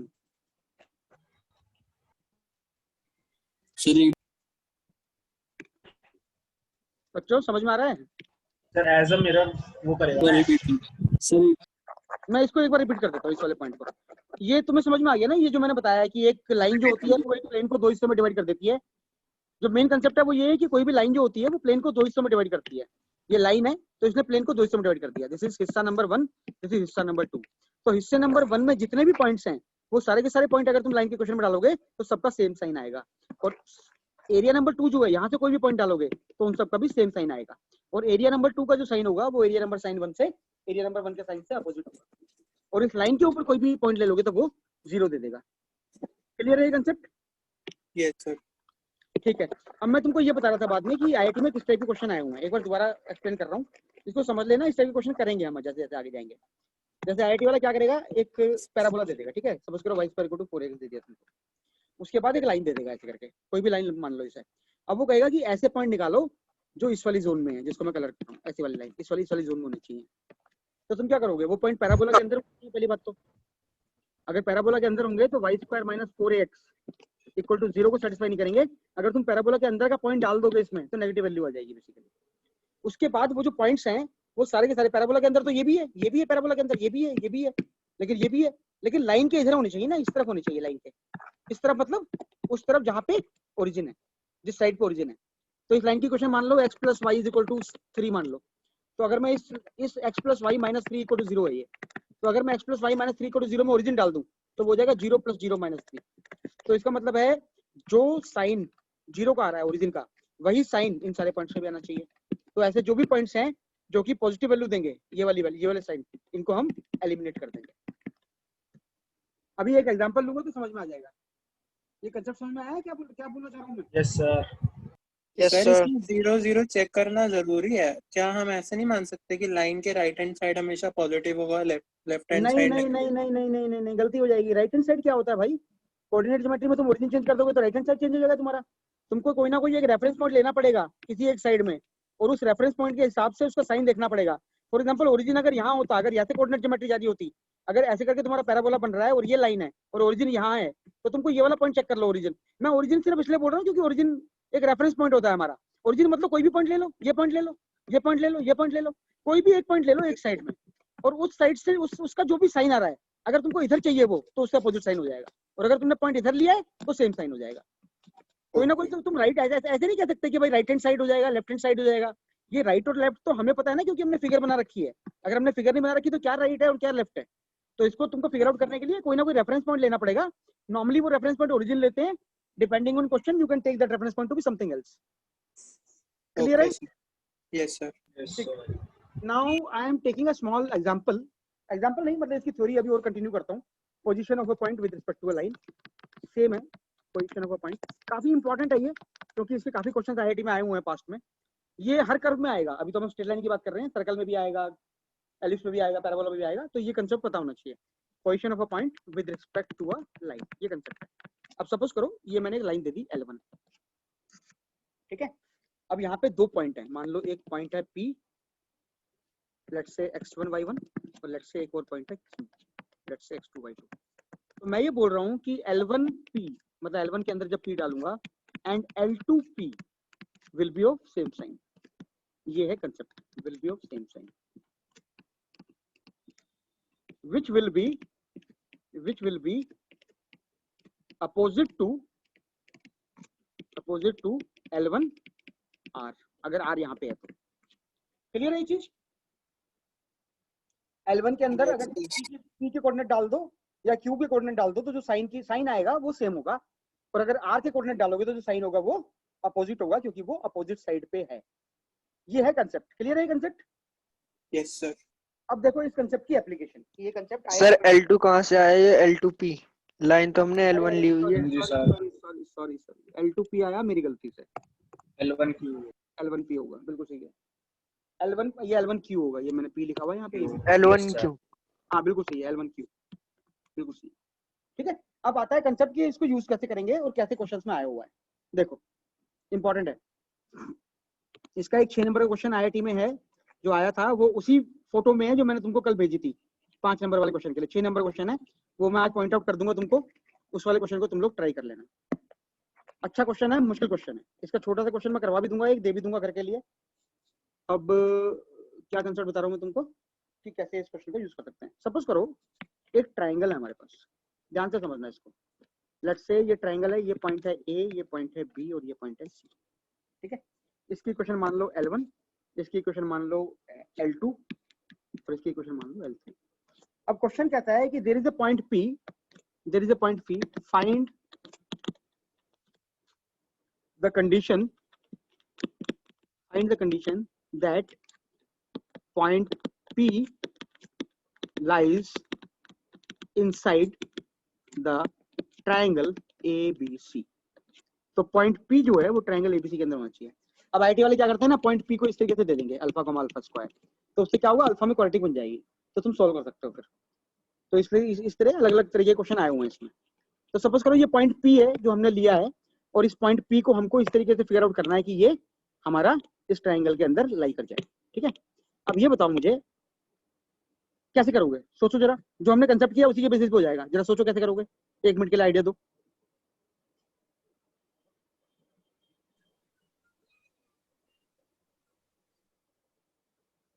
बोलो। सर पहले ओरिजिन चेक करेंगे तीनों लाइंस के लिए। अगर ओरिजिन तीनों में सेम आ रहा होगा तो फिर रुक जाओ फंस जाओगे। देखो ओरिजिन की जो मैंने पिछले क्वेश्चन में कंसेप्ट में बात की थी, वो रेफरेंस पॉइंट के लिए था। ओरिजिन दिख रहा था फिगर में ऐसे करके, तो मैंने सीधा कह दिया कि भाई इसको देख लो कि ओरिजिन कहाँ पे है। लेकिन जरूरी नहीं है कि हमको हर बार ओरिजिन को ही कंसीडर करना पड़े, ओरिजिन कहीं भी हो उससे कुछ फर्क नहीं पड़ता है। हमारा जो क्वेश्चन है वो बिना उसके भी सॉल्व हो सकता है। कैसे होगा एक बार देखो। क्वेश्चन ये कह रहा है कि जो P है वो इस ट्राइंगल के अंदर होना चाहिए। अब ये बताओ L1 के रेफरेंस में, from the reference point of A B, L1 के रेफरेंस पॉइंट से पॉइंट P और पॉइंट C सेम साइड पे। Okay got it. अगर तुम ए बी को देखोगे, ए बी के हिसाब से पॉइंट P और पॉइंट C सेम साइड पे है, इसका मतलब है L1P and L1C should be of same side. ये चीज क्लियर है? Yes sir. लेकिन जैसे ही हम L1P और L1C को सेम साइड में करेंगे तो इसका मतलब हो गया P जो है वो AB की उसी साइड पे है जिस साइड पे C है, इस साइड पे। लेकिन अभी ये नहीं फाइनल हुआ कि वो ट्रायंगल के अंदर है। क्लियर है चीज? Yes sir. अब हम दूसरी कंडीशन लगा देंगे। अब हम कह देंगे L2 के रेफरेंस में L2P and L2A of same sign should be of same sign. ये क्लियर हो गया? अब यस। अब इससे क्या हो जाएगा, इससे ये एंश्योर हो जाएगा कि जो P है वो L2 की उसी साइड पे है जिस साइड पे A है। तो ये हो गया कि भाई इसके ऊपर है ये। क्लियर हो गई ये चीज सबको? Yes sir. समझ में आ रही है ना? सर अब क्या करेंगे, अब करेंगे L3 के रेफरेंस में, L3 के रेफरेंस में P उसी साइड पे होगा जिस साइड पे B है। अगर हम ऐसा कर देंगे बस हो जाएगा क्वेश्चन। तो L3B and L3P will be of same sign। जब तुम इन तीनों रिजल्ट को कंबाइन कर लोगे, अगर तुम इन तीनों रिजल्ट को कंबाइन कर दोगे और कॉमन इंटरसेक्शन निकाल लोगे तो तुम्हारे पास वो एरिया आ जाएगा, मतलब वो वैल्यूज आ जाएंगी जिससे कि P जो है सिर्फ इस ट्रायंगल के अंदर ही होगा और कहीं नहीं होगा। क्योंकि वो L3 के भी इस साइड पे आ गया, L1 के इस साइड पे आ गया, L2 के भी इस साइड पे आ गया, और हमने साथ साथ ये भी इंश्योर कर दिया कि वो उसी साइड पे है जिस साइड पे हमको ट्रायंगल के अंदर बाउंड हो गया। ये समझ में आया कंसेप्ट? Yes sir. किसी को कुछ पूछना है तो पूछ लो। इसमें मार्क कर रहा हूँ, इंपॉर्टेंट कंसेप्ट है, आईआईटी में आया हुआ है 6 नंबर का क्वेश्चन, आता रहता है अलग अलग उसमें अलग अलग तरीकों से आता रहता है कंसेप्ट।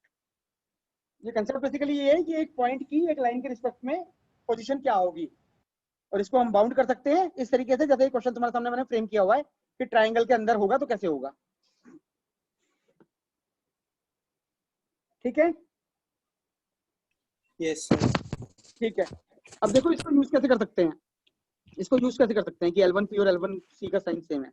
अगर L1P का और L1C का साइन सेम है तो we can say L1P into L1C should be greater than 0, क्योंकि साइन सेम है दोनों का, या तो दोनों नेगेटिव होंगे या फिर दोनों पॉजिटिव होंगे। ये क्लियर है जो लिखा है मैंने यहाँ पे?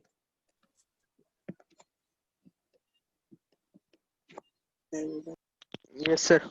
L1P देखो, L1P और L1C का साइन सेम है। क्यों है सेम? क्योंकि P और C दोनों L1 के एक ही साइड पे लाई कर रहे हैं, इसलिए उनका साइन सेम है।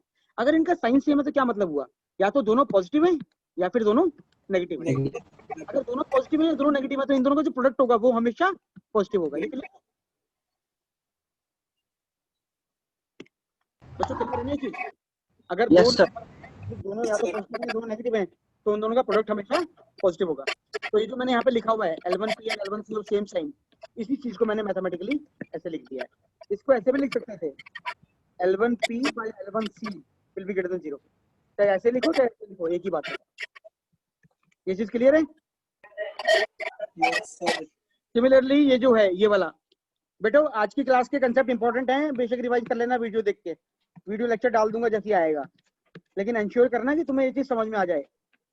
ये हो जाएगा अगर L2P और L2C का साइन सेम है तो ये होगा similarly L3P into L3, sorry C नहीं आएगा, वहां पे A आएगा, यहाँ पे A आएगा। Similarly L3P into L3B will also B greater than 0। इसको तुम ऐसे भी लिख सकते हो मल्टीप्लाई करके, और ऐसे भी लिख सकते हो प्रोडक्ट डिवाइड करके, बात एक ही है। पॉइंट ये है कि दोनों नंबर या तो पॉजिटिव है या फिर दोनों नंबर नेगेटिव है। अगर दोनों नंबर पॉजिटिव है नेगेटिव है तो उनका प्रोडक्ट हमेशा पॉजिटिव होगा, जरूरी है। क्लियर है ये चीज? Yes sir. ठीक है, मैं अब तुम लोगों को एक छोटा सा क्वेश्चन करा रहा हूँ इस टॉपिक का, और उसके बाद मैं तुमको 2 क्वेश्चन इसके घर के लिए दे दूंगा। इसको मिटा रहा हूँ मैं, मिटा दूं इसको? Yes sir. ठीक है। Clear all triangles. कौन सा क्वेश्चन दूं करके लिए?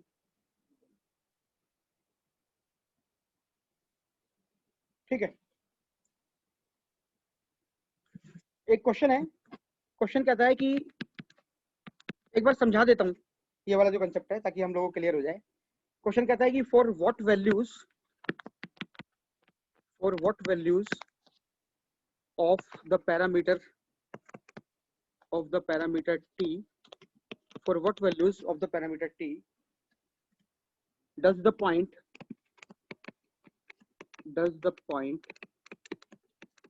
t comma t plus 1, इसको एक काम करते हैं, p ले लेते हैं। for what values of the parameter t does the point p which is t comma t plus 1, बच्चा कुछ पूछ रहा है। हाँ ठीक है नीलेश, कोई दिक्कत नहीं है बेटा, आराम से देख लेना। किसी को भी अगर वीडियो नहीं दिख रहा है, इसका समझ नहीं आ रहा तो वीडियो देख लेना बाद में। For what values of the parameter t does the point p t comma t plus 1 lies inside the triangle? या एक काम करो, तुम लोग इस क्वेश्चन को लिख लो और तुम लोग इसको अपने आप ट्राई करना, ठीक है? मैं अगर कहोगे तो कल की क्लास में डिस्कस कर लूंगा, कहोगे तो बाद की क्लास में कर लूंगा। वैसे तो मैं सजेस्ट करूंगा, दोनों क्वेश्चन दे रहा हूं मैं, इन दोनों क्वेश्चन को आज कर लेना ताकि मैं कल इनको डिस्कस कर लूं। For what values of the parameter t does the point t comma t plus 1 lies inside the triangle ABC, where a is 0,3, b is -2,0 and c is 6,1। ठीक है, सब लोग लिख लो इस क्वेश्चन को।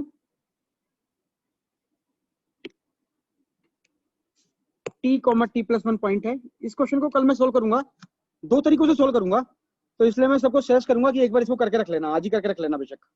एक ये वाला क्वेश्चन कर लेना और एक आइसोसेलेस ट्रायंगल वाला जो मैंने दिया वो वाला कर लेना।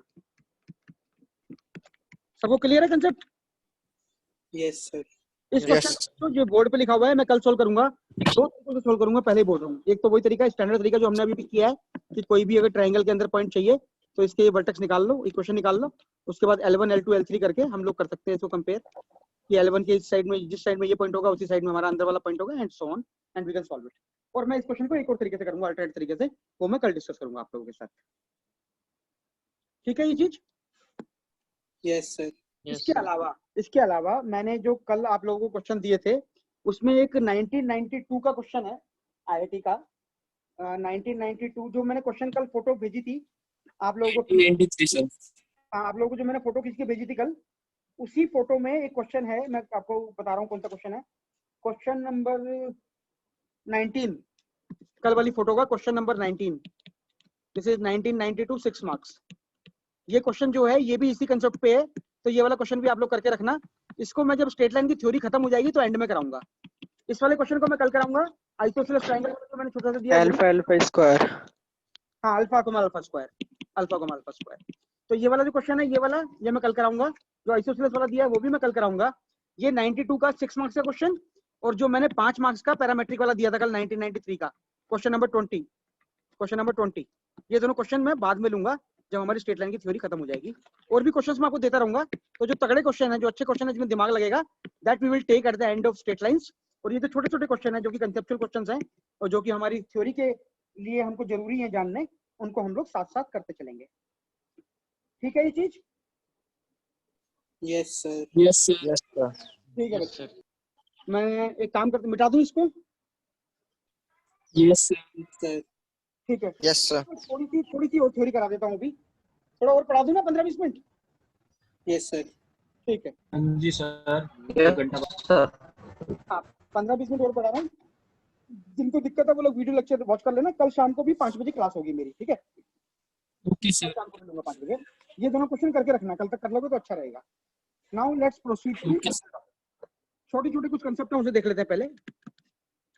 एक लाइन है, let there be a line ax plus by plus c equal to 0, let this be line L, then any line parallel to L will have the same slope, so it can be written as ax plus by plus c1 is equal to 0. ये तो सबको पता ही होगा मेरे ख्याल से, NCERT है, basic NCERT है ये. Any line parallel to L will be ax plus by plus c1 equal to 0, क्योंकि दोनों का स्लोप सेम होगा. Any line perpendicular to L will be bx minus ay plus c2 is equal to 0.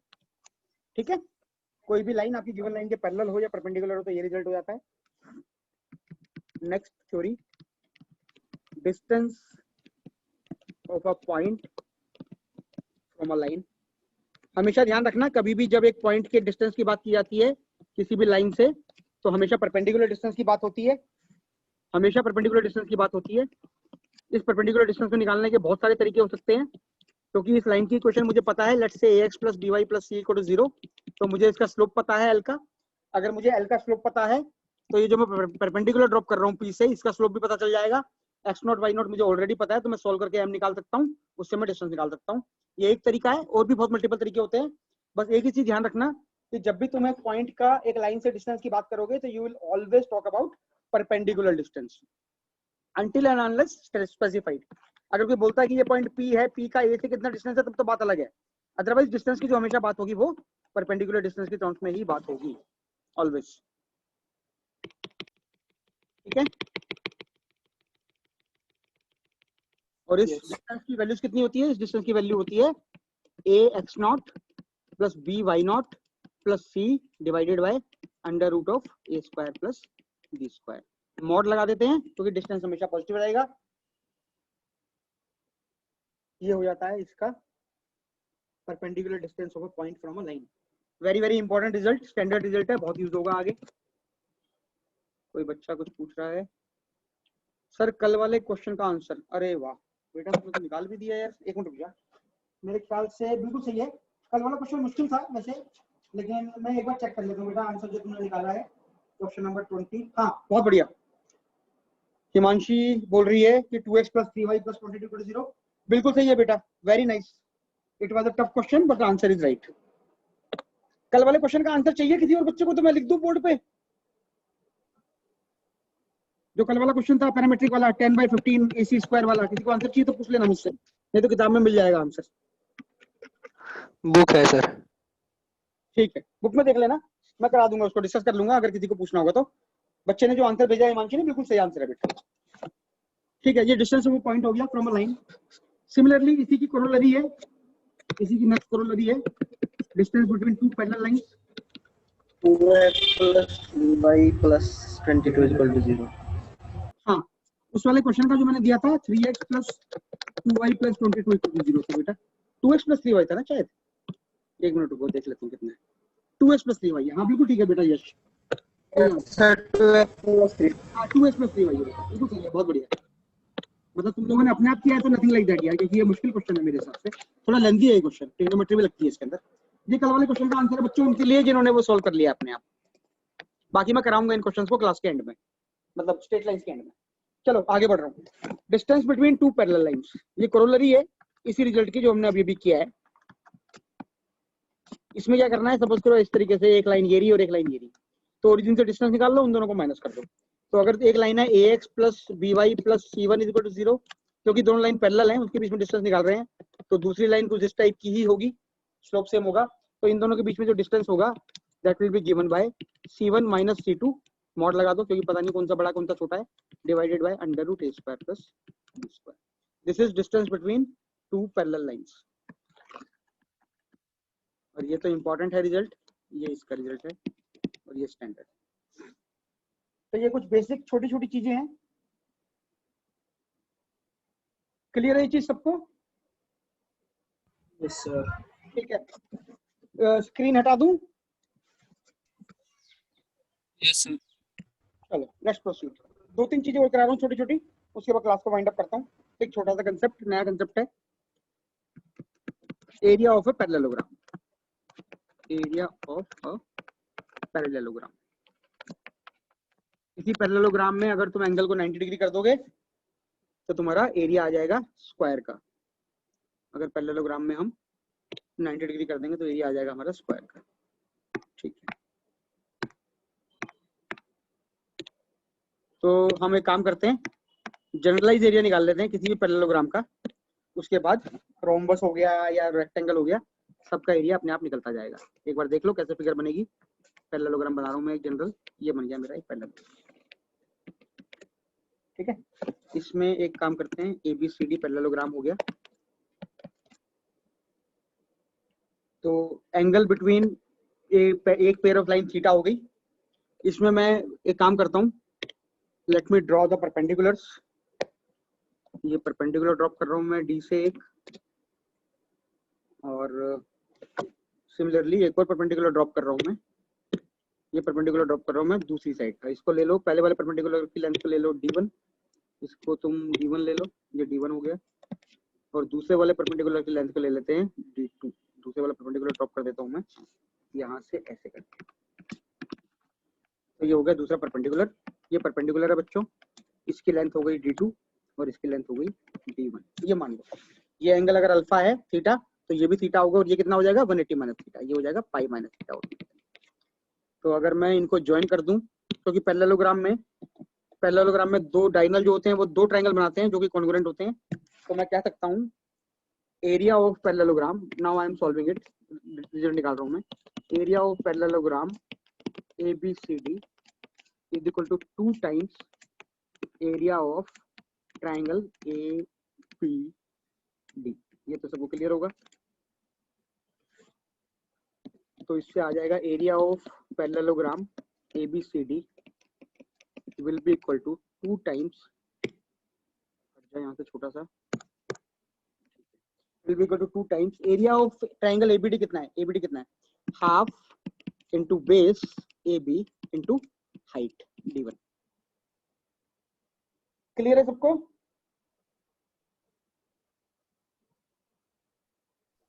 बच्चों ये चीज क्लियर है? Yes sir. Yes sir. अब देखो इन ट्रायंगल ABE मान लो इसको, इन ट्रायंगल ABE ट्रायंगल से एक चीज निकल के आएगी, ABE ट्रायंगल से आएगा D2 perpendicular divided by AB hypotenuse. नहीं, पंडित बद्री प्रसाद, परपेंडिकुलर पहले आएगा, हर हर बोले, D2 बाय साइन थीटा। हाँ ठीक है, AB आ जाएगा D2 बाय साइन थीटा। तो D2 बाय AB, ये D2 ये AE by AB perpendicular by hypotenuse will be equal to sine theta. एक चीज ध्यान रखना, sine pi minus theta is equal to sine theta. तो पैरेललोग्राम में कौन सा एंगल ले रहे हो कोई फर्क नहीं पड़ता, कंसेक्यूटिव एंगल्स में एक एंगल थीटा होगा, दूसरा पाई माइनस थीटा होगा, तो you can take any angle. तो यहाँ से क्या निकल के आ गया, यहाँ से आ गया AB is equal to D2 by sine theta. D2 क्या है? D2 is the distance between second set of parallel lines, और थीटा क्या है? Angle between any two consecutive side. चाहे थीटा लो चाहे पाई माइनस थीटा लो, बात एक ही है, कोई फर्क नहीं पड़ेगा। तो AB की वैल्यू यहाँ से उठा के यहाँ डाल दो, तो ये आ जाएगा D1 D2 bye sine theta. इसको ध्यान रखना, this is area of a parallelogram where theta is the angle between any two consecutive sides and D1 and D2 are distances between parallel sides। अगर आप साइन थीटा को 90 degree कर दोगे तो क्या आ जाएगा? थीटा को 90 करते ही आपका साइन थीटा 1 हो जाएगा, एरिया ऑफ स्क्वायर हो जाएगा A into B, length into breadth. ऐसे रेक्टेंगल में भी हो जाएगा। तो ये एरिया ऑफ पैरेललोग्राम का जेनरिक फॉर्मूला है। This is applicable for any figure, rhombus हो, कोई भी फिगर हो, कोई भी पैरेललोग्राम होगा, उसके लिए हमेशा फॉर्मूला होगा D1 D2 sine by sine theta, where theta is the angle between any two consecutive sides, याद रखिएगा, and D1 and D2 are perpendicular distances between pair of parallel sides। Clear है ये चीज सबको? Yes sir. इसमें पूछना तो नहीं है कुछ किसी को? No sir. ठीक है, अब मैं आगे बढ़ रहा हूँ यहाँ से। फिर एक छोटा सा टॉपिक और करा रहा हूँ, इसको नोट कर लो सारे लोग, इंपॉर्टेंट है ये, इसको नोट कर लो। बट उसके बाद मैं एक छोटा सा टॉपिक और पढ़ा रहा हूँ, उसके बाद मैं आज की क्लास को वाइंड अप कर दूंगा। D1 D2 by sine theta is the area of a parallelogram. बच्चों मिटा दूं इसको? नो सर, अभी राइट अप कर रहे हैं। ठीक है, लिख लो।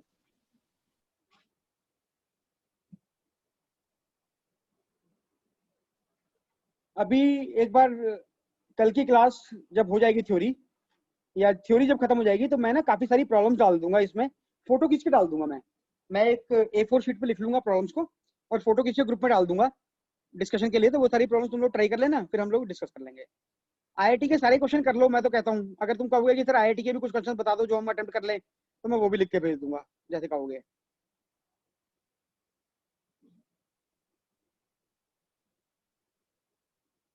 ठीक है, चलूं आगे, मिटा दूं? Yes sir. चलो लेट्स प्रोसीड। एक कंसेप्ट एक छोटा सा कंसेप्ट और कर रहे हैं, कंकरेंट लाइंस का। कंकरेंट लाइंस का मतलब होता है ऐसी लाइंस जो एक पॉइंट से पास करती है सारी की सारी। जैसे ऐसे करके लाइन हो गई, ये लाइन हो गई, ये कंकरेंट लाइन हो गई। दो लाइन होंगी तो वो तो हमेशा या तो पैरेलल होंगी या कंकरेंट होगी। दो लाइनें हैं तो पैरेलल होंगी या दो लाइनें कंकरेंट होगी। तीन लाइन के बारे में कंकरेंट कहा जाता है, एक पॉइंट से पास करती है। चार हो गई, पांच हो गई, छह हो गई, तो ऐसी लाइन है जो एक पॉइंट से पास करती है, उनको कहते हैं कंकरेंट लाइन। तो सपोज करो तुम्हारे पास इक्वेशन है, पहली लाइन है a1y plus a1x plus b1y plus c1 is equal to 0। दूसरी इक्वेशन है a2x plus b2y plus c2 is equal to 0। और तीसरी इक्वेशन है let's say a3x plus b3y plus c3 is equal to 0। तो अगर तुम्हारे पास ये तीन लाइनें हैं और तुमको कंडीशन पता करनी है कि ये तीनों लाइनें कंकरेंट हो, तो क्या कर सकते हैं? पहला तरीका ये है कि एक तरीका तो ये है कि दो लाइन को सोल्व कर लो, और वो जो पॉइंट आएगा अगर वो पॉइंट तीसरी लाइन को सेटिस्फाई कर गया तो इसका मतलब कंकरेंट हो गई। सिंपल है, ठीक है। इसका जो मैथमेटिकल तरीका होता है वो ये होता है, if this determinant a1 b1 c1 a2 b2 c2 a3 b3 c3, if this determinant is equal to 0, then L1 L2 L3 are concurrent। इसको याद रखना, स्टैंडर्ड रिजल्ट है, आईआईटी वालों ने काफी बार यूज किया है, आगे भी यूज होगा, इसलिए इस रिजल्ट को याद रखना। कैसे आता है मैंने तरीका बता दिया, दो को सोल्व करके तीसरे में डाल दो तो जो रिजल्ट आएगा वो यही होता है बेसिकली। ये जो तुम्हारा डिटरमिनेंट बना है ये तभी आता है जब इन दो को सोल्व करके तीसरे में पुट कर दो। ये कंकरेंसी की कंडीशन है, कंडीशन ऑफ कंकरेंसी। ठीक है जी, यस सर। ठीक है। इस कंकरेंसी की कंडीशन का एक क्वेश्चन दे रहा हूँ आईआईटी का। ये क्वेश्चन भी कल की क्लास में ही डिस्कस करूंगा, ज्यादा मुश्किल नहीं है। दो क्वेश्चन जो दिए हैं आईआईटी के, 5 नंबर वाला और 6 नंबर वाला, ये मैं बाद में उठाऊंगा। जिनको अटेम्प्ट करना है अटेम्प्ट कर लो, आंसर बता दूंगा। 1992 का और 1993 का ये बाद में कर लेंगे। बाकी जो क्वेश्चन देता जा रहा हूँ वो हम साथ साथ करेंगे। तो अभी कंकरेंट का क्वेश्चन लिखवा रहा हूँ, उसको सब लोग ट्राई कर लेना, कल की क्लास में डिस्कस करूंगा। आइसोसेलेस ट्रायंगल वाला क्वेश्चन, टी की वैल्यू वाला क्वेश्चन की टी की क्या वैल्यू होगी जिससे कि पॉइंट ट्रायंगल के अंदर रहे, और ये तीसरा क्वेश्चन, ये हम लोग कल डिस्कस करेंगे। कर दूं स्क्रीन क्लियर? Yes sir. ठीक है बच्चों, इस क्वेश्चन को लिख लो, आज का लास्ट क्वेश्चन है ये। If the lines ax plus y plus 1 equal to 0, x plus by plus, किसी को आंसर पता हो तो बोलना मत, स्टैंडर्ड क्वेश्चन है, सब लोग अपना ट्राई करना बाद में। If the lines ax plus y plus 1 equal to 0, x plus by plus 1 equal to 0 and x plus y plus c is equal to 0 are concurrent, then value of 1 divided by 1 minus a, then value of 1 divided by 1 minus a plus 1 divided by 1 minus b plus 1 divided by 1 minus c will be equal to how much? इस question को आप लोग करके रखना है, तीनों question को। अगर तुम लोग कहोगे कि सर हम कर नहीं पाए, हमारी केमिस्ट्री की क्लास भी थी सुबह, आप बाद में करा देना, तो फिर मैं तुम्हारी बात मान के बाद में करा दूंगा। लेकिन मेरा मानना है कि साथ साथ करते चलो, तीन छोटे से क्वेश्चन है, कोई दिक्कत की बात नहीं है। तो कल की क्लास में शाम को 5 बजे लूंगा, इन तीनों क्वेश्चन के साथ शुरू करूंगा, उसके बाद हम लोग आगे के कंसेप्ट पे बढ़ेंगे। क्लियर है ये चीज सबको? Yes sir. ठीक है, Yes. तो इस क्वेश्चन को लिख लो तुम लोग। और 7 बजे तक तो पढ़ा दो। क्या बच्चों? 7 बजे तक तो पढ़ा दो। 7 बजे तक पढ़ा दूं? जी सर। क्यों? सी मैं तो 8 बजे तक पढ़ा दूंगा बेटा, 10 बजे तक पढ़ा दूंगा रात को। मैं ये बोल रहा हूँ जब कल क्लास हुई है 1.5 घंटे की, और आज भी हो रही है 1.5 घंटे की, और कल भी होगी 1.5 घंटे की, तो मैं तो सारी की सारी स्ट्रेट लाइन और सर्कल सब खत्म करा दूंगा एक ही दिन में। 24 घंटे पढ़ा देता हूँ मैं तो लगातार, तुम कहोगे तो। बोलो, पढ़ाता जाऊँ लगातार, पूरी स्ट्रेट लाइन खत्म करा दूंगा आज ही? No, sir. नहीं सब लोग बेटा देखो टीचर पे छोड़ दो ना, कब पढ़ाना है कितना पढ़ाना है।